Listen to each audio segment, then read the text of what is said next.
Isa na naman pong mapagpalang araw sa ating lahat. At ako pong muli si Gabriel Santiago from Batch 3. At nais ko pong ulit i-share sa inyo ang aking daily devotion for today.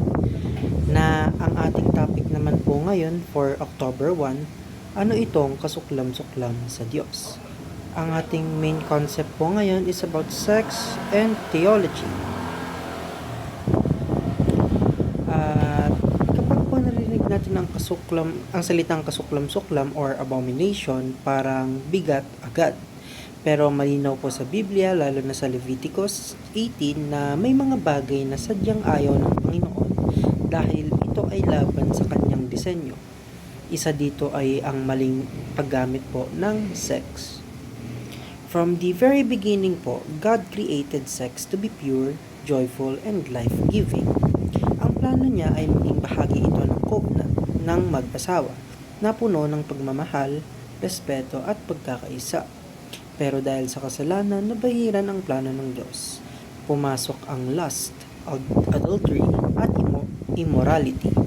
Kaya yung intimacy na dapat ay para sa glory ng Panginoon, naging self-centered at naging paraan ng idolatry.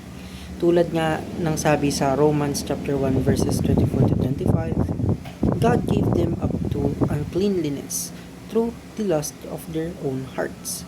Dahil imbis po na i-honor ang Creator, sinamba na lang ang creation.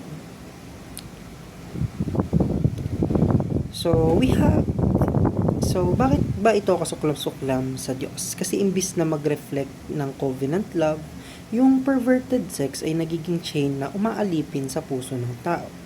Ang katawan na dapat ginagamit para i-glorify si God, nagagamit para sa kalayawan at kasalanan. And on to our 3 teachings for today. Unang-una po is the only valid sex is within marriage. So, sex is a gift, pero may boundary ito. God designed it only for a husband and wife within marriage. Anything outside of that is misuse of His gift. And second is the distortion of sex is called porneia.